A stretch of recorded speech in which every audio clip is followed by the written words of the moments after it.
23 years, and I've treated a lot of patients with anxiety, symptoms and depression and real struggles with mental ill health, and some have been successful, I think, through journeys and using other health professionals, and others haven't. And some people are just really, really struggling and misunderstood and feel very lonely.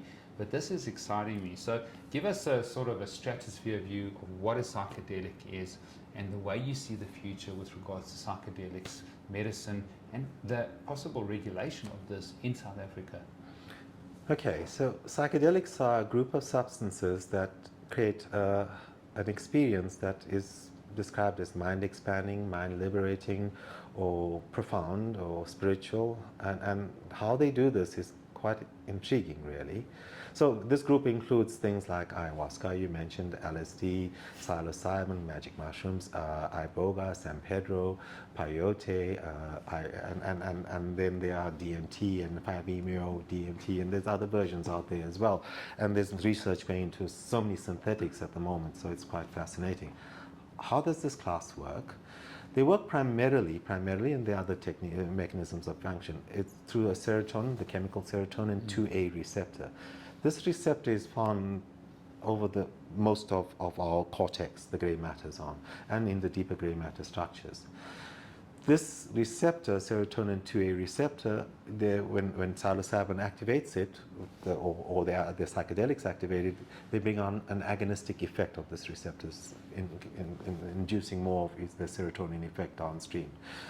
And by doing this, they bring about changes in the brain, and there's an area of the brain, areas of the brain grouped together called the dorsal mode network, DMN.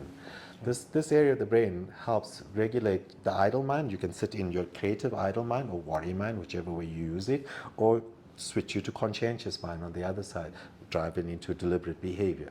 So this area is manipulated by psychedelics to switch you primarily into an idle mind and force your prefrontal cortex offline.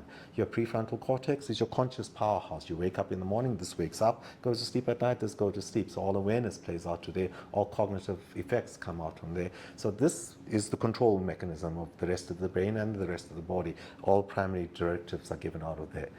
And it is also where your ego defenses sit in your physiological ego defense mechanisms. It stops synaptic connection to areas of your brain that carry emotional memories of things you didn't know what to do with, or challenged your sense of self, or made you feel unworthy. So you block off memories through experience. And this is guarded by the prefrontal. Under the influence of psychedelic, you force your dorsal mode network into idle brain function, pulling your prefrontal offline and bringing synchronicity through to arrest the brain by serotonin surges and changes in frequency of brain. You would have firing almost sharing across platforms, and therefore wiring together that the brain can share information across platforms. At the same time as these psychedelic products enhance the release of serotonin, and brain-derived neurotrophic factor. Brain-derived neurotrophic factor and serotonin, when working together, are modulatory chemicals for the brain, enhancing brain neuroplasticity, growth, and connectivity, synaptogenesis, neurogenesis, nerves talking to each other, growing to talk to other neurons further away. That happens real time under the influence of this chemical. So what you're creating is almost a REM state, because in REM sleep, we consolidate memory. Neurons are connecting, we consolidate memory. We're creating a wakeful version of REM sleep. Wakeful, because in REM you also dream. You go into deep dream state, and what happens under psychedelic, we say we're creating a wakeful dream state.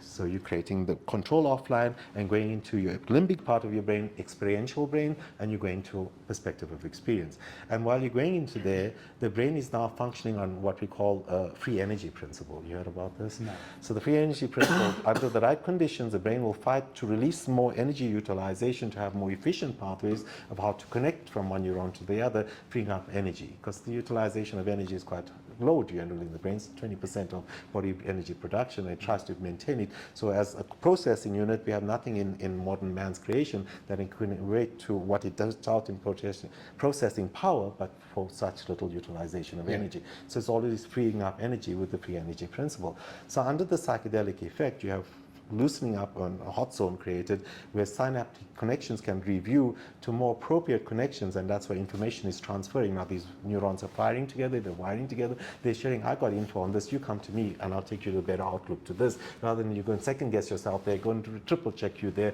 then come here and doubt yourself on top of that, and still have to come make your decision again. Yes. A distorted pattern of thinking. Efficient pattern will take you from there to there and down there.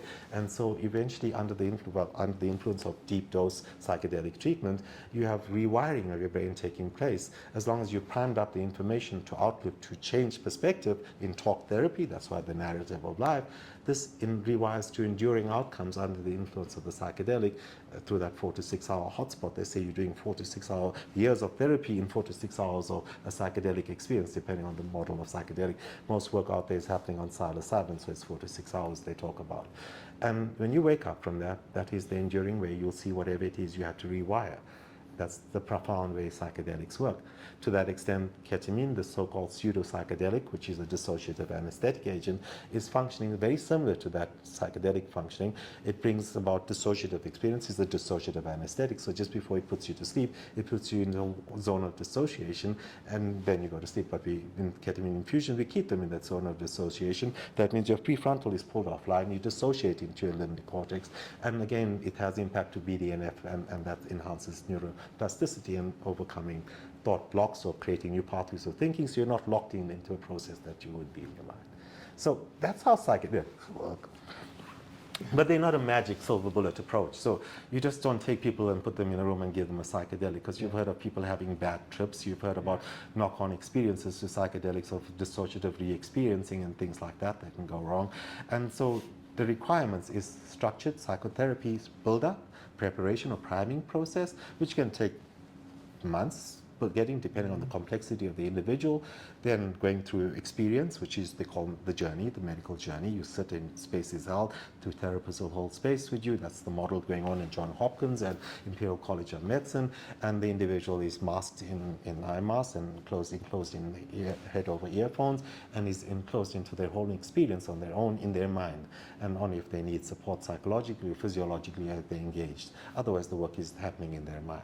And thereafter, after the journey, medical journey, on the other side of that, a very structured integration process, because we can come up with so many paradigms of experience from your mind, not necessarily fitting into a reality model, because when we dream, nothing follows the model of reality in dreams. So when you go into your mind, it comes out in a very distorted experience state with all of these sensations, and you taste the music and you feel the sound. That's the synchronicity and sharing of information on firing on the same frequency. That's why all these distortions of a sensory experience.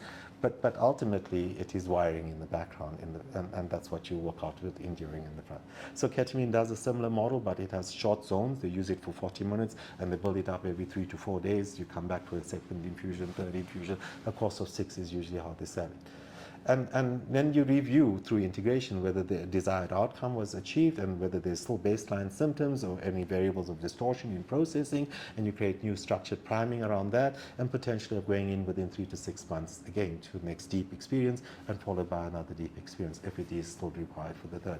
They say usually within 3 experiences you're able to break any pre-existing psychopathology and walk free of medication, from the studies that are coming out of these different institutes, Imperial College, Johns Hopkins, working in conditions of anorexia, OCD, PTSD, you name it. Of course, depression, anxiety. The outcomes have been fascinating. Even psychosomatic conditions like cluster headaches, fibromyalgia, irritable bowel are responding to this. Chronic body pains in the backaches and things like that are responding to these conditions. So people go for chronic pain modulation through ketamine infusion or alternate microdosing processes, which are not yet legal, and that's why we don't talk too much into that space. But you can microdose nearly every psychedelic out there under the sun to have some subtle background benefit without going into a full sensorium experience, so subsensorium levels of activation. You still have activation of BDNF and serotonin and neuromodulation taking place, lateral thinking, opening up creativity, opening up with microdoses.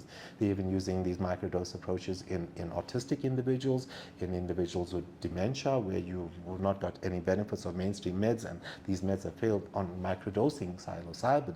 They found that they were able to bring spark back into eyes, words of communication, not necessarily full-on regulation of brain function, but more presence than what you would have had with none of these interventions.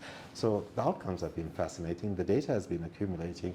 over this 18 years, 15 to 18 years already, but we have authorities dragging their feet, as you can see.